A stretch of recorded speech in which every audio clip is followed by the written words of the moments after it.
event is coming soon.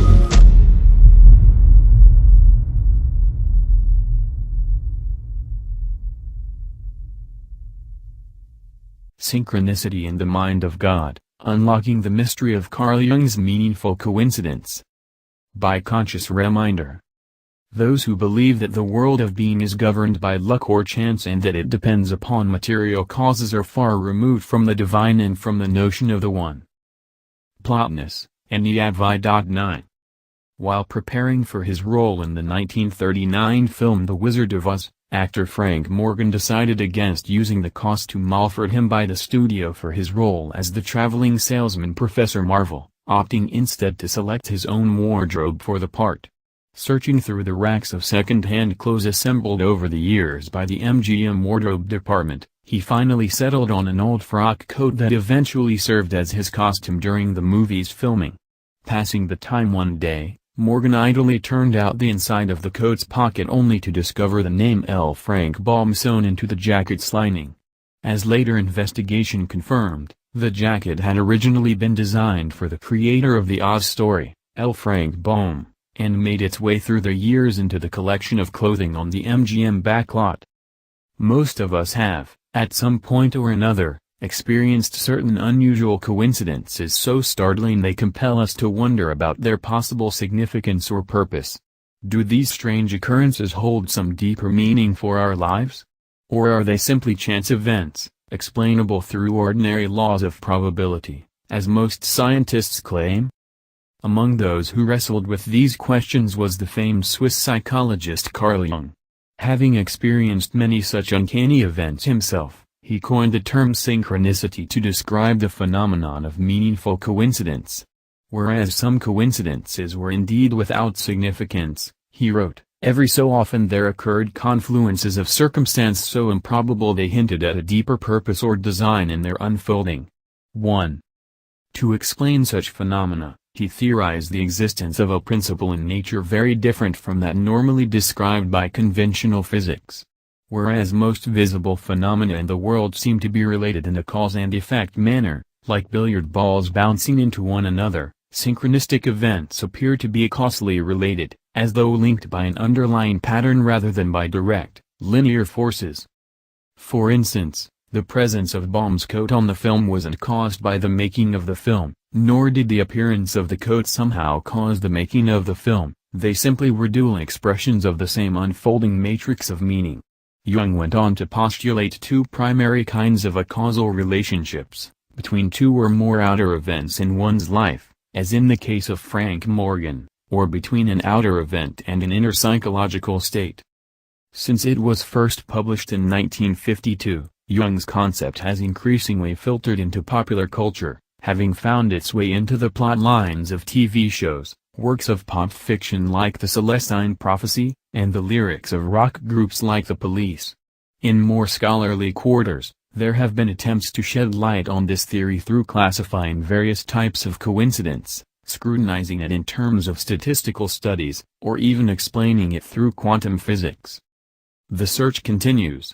In a letter to the late Victor Mansfield, Jungian disciple Marie-Louise von Franz wrote towards the end of her life.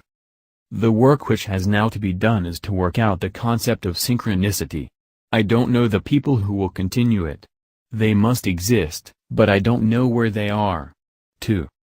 So what, ultimately, is the message of synchronicity, and how shall we best unlock its significance? What I'd like to suggest here is the possibility that understanding synchronicity may require nothing less than a radically different cosmology than we're accustomed to. One with roots in a very ancient way of thinking and one in which Jung's meaningful coincidence actually plays only a small part. Let me explain. Most of us are familiar with the well-known parable of the blind men and the elephant. According to the story, a group of sightless men come across a great elephant, and each one tries to determine its nature from their own limited perspective. For the man grasping only its trunk, it seems to be a large snake, while for another, feeling only its leg, it's more like the trunk of a tree, and so on. Because of their partial and limited vantage points, none is able to grasp the true nature of the creature, since that can properly be understood only from a larger, more global perspective. In much the same way, I'd suggest that by focusing our attention primarily on isolated coincidences we are only witnessing one small facet of a much larger reality, one with many different expressions and dimensions. Unlocking the true significance of Jung's theory thus requires that we step back and attempt to grasp the broader perspective of which synchronistic events are only a facet. The symbolist worldview. What, then, is that broader perspective? It's what I'll here call the symbolist worldview, a perennial perspective espoused through the centuries by such diverse figures as Plotinus, Pythagoras, Jacob Boehme, Ralph Waldo Emerson, and Cornelius Agrippa, to name just a few. For these and other figures, the world was seen as infused with meaning, as saying something. As the Swedish scientist and mystic Emanuel Swedenborg rewrote in Heaven and Hell, there is a correspondence of all things of heaven with all things of man.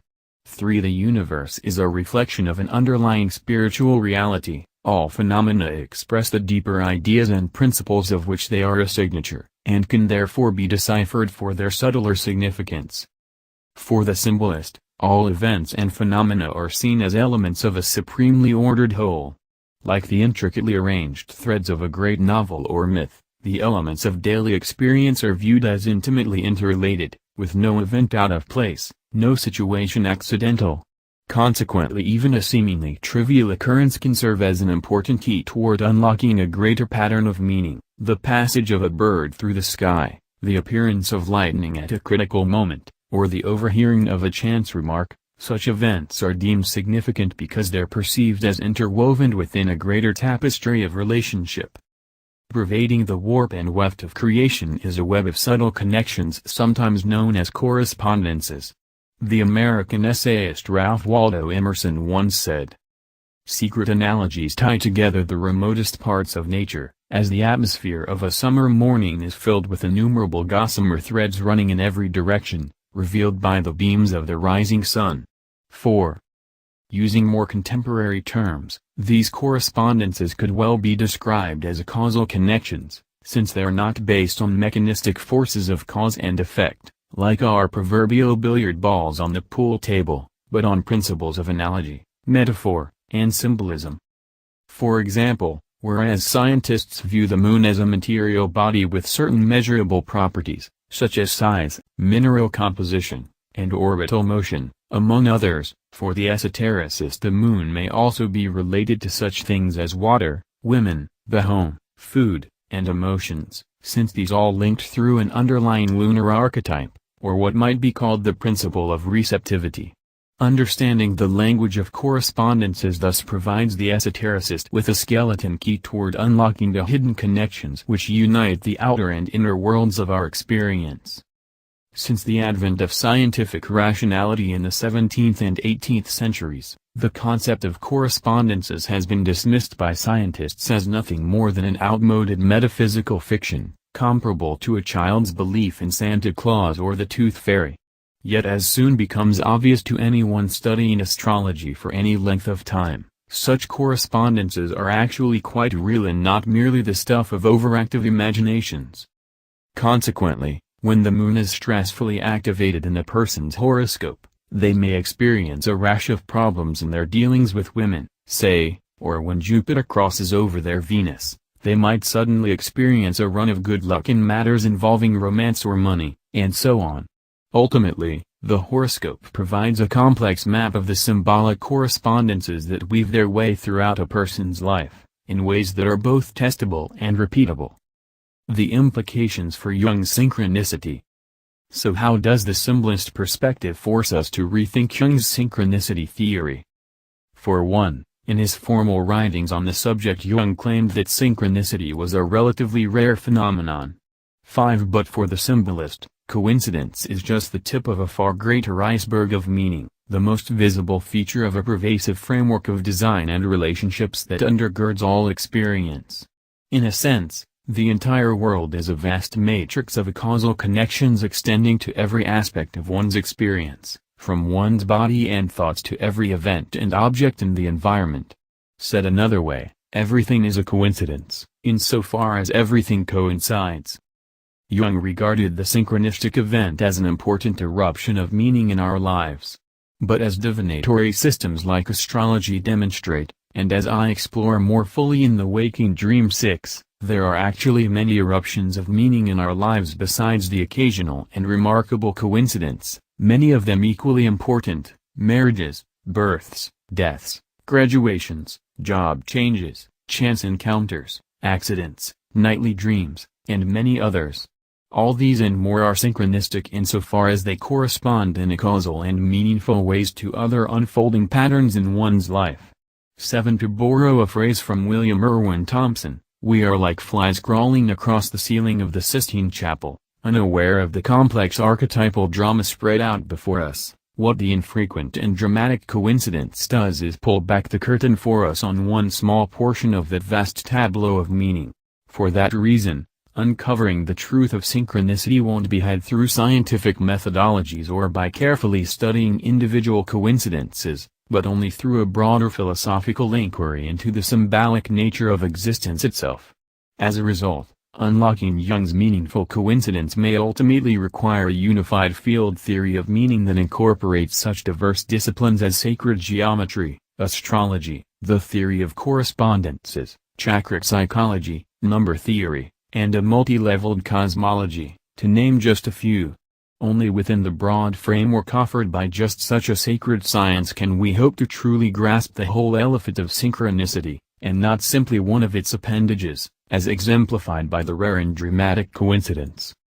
And it's against this broader backdrop that we begin to glimpse some of the broader questions raised by synchronistic phenomena, such as, what could possibly organize the phenomena of our world in so profound and meaningful a way as this? In his book A Sense of the Cosmos, author Jacob Needleman offers a possible clue to that question with this comment about the uncanny symmetry displayed throughout nature's ecological web. Whenever we have looked to a part for the sake of understanding the whole, we have eventually found that the part is a living component of the whole. In a universe without a visible center, biology presents a reality in which the existence of a center is everywhere implied. Emphasis mine. 8. Needleman's comments here could be read as a useful analogy for understanding synchronicity, too. In order for the diverse events of our lives to be interwoven as intricately and artfully as synchronicity implies, and as systems like astrology empirically demonstrate, there would seem to be a regulating intelligence underlying our world, a central principle that organizes all of its elements like notes in a grand symphony of meaning. One needn't think of this as involving a bearded, anthropomorphic deity on a heavenly throne somewhere, of course. As we saw at the opening of this article, the Neoplatonist writer Plotinus referred to this transcendent principle as simply the One, while the Buddhists speak of Big Mind, and the mystic geometers of old described a circle whose center was everywhere but whose circumference was nowhere. Whatever labels or terms one chooses, the phenomenon of synchronicity hints at a coordinating agency of unimaginable scope and subtlety whereby all the coincidences and correspondences of the world coalesce as if threads in a grand design, and within which our lives are holoscopically nested. Seen in this way, the synchronistic event can be seen as affording us a passing sideways glance, as if through a glass darkly, into the mind of God. Notes. 1. Jung, Carl. Synchronicity, in a Causal Connecting Principle, in the Structure and Dynamics of the Psyche, Volume 8, Collected Works. Princeton, New Jersey, Bollingen Series, Princeton University Press. 2. Quoted by Richard Tarnas, in Cosmos and Psyche. New York, Penguin Group, 2006, pages 50-60. 3. Swedenborg, Emmanuel. Heaven and Its Wonders and Hell. New York, Swedenborg Foundation Incorporated, 1935. 4. Emerson, Ralph Waldo.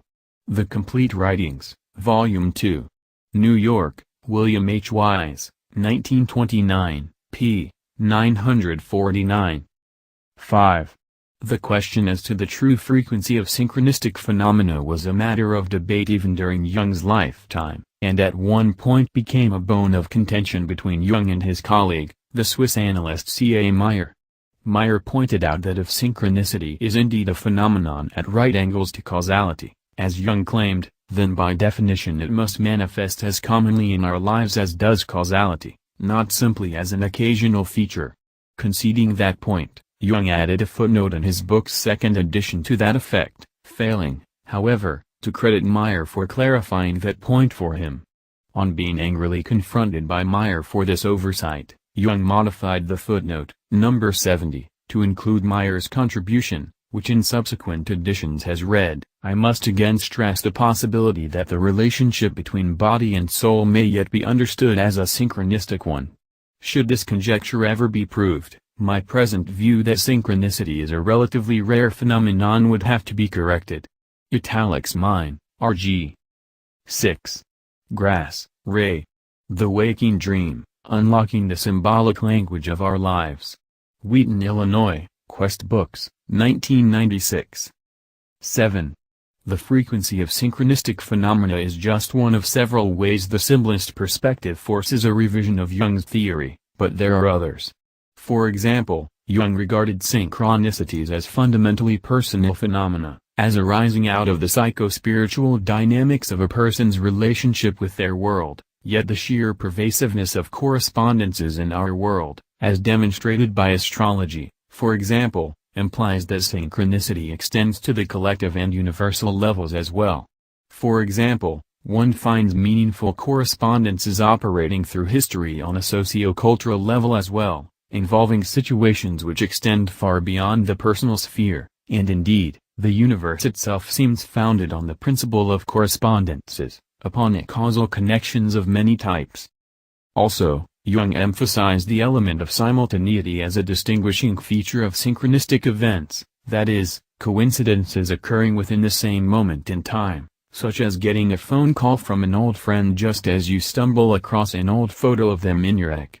Yet as both the symbolist perspective and Jung's predecessor in the study of coincidence, the Austrian biologist Paul Kammerer, argued, synchronistic phenomena can also involve sequential coincidences, for example, such as coming across the same obscure literary reference several times over the course of a day. In short, synchronicity operates across all directions of time, forward, backward, and simultaneous. Thirdly, Jung stated emphatically that synchronistic, and archetypal, events cannot be predicted beforehand. While that may be true in terms of their specific forms, astrology clearly shows it's possible to predict archetypal patterns of meaning in more general ways, far in advance of their happening. For example, we might look at someone's horoscope and see that Jupiter will soon be coming up to align with their Uranus, which strongly suggests they could experience lucky connections, coincidences, or opportunities at that point. While we can't say precisely how those events will manifest, the underlying archetypal energy itself is foreseeable. Please like us and share with your social media. Please subscribe and click the bell to be notified of our new videos. Remember to check out our playlist for important intel you may have missed. Be sure to enter our subscriber appreciation $100 monthly giveaway. The link is in our description. And visit our sister channel. Event is coming soon. For additional intel and information, Stay tuned. Victory of the Light.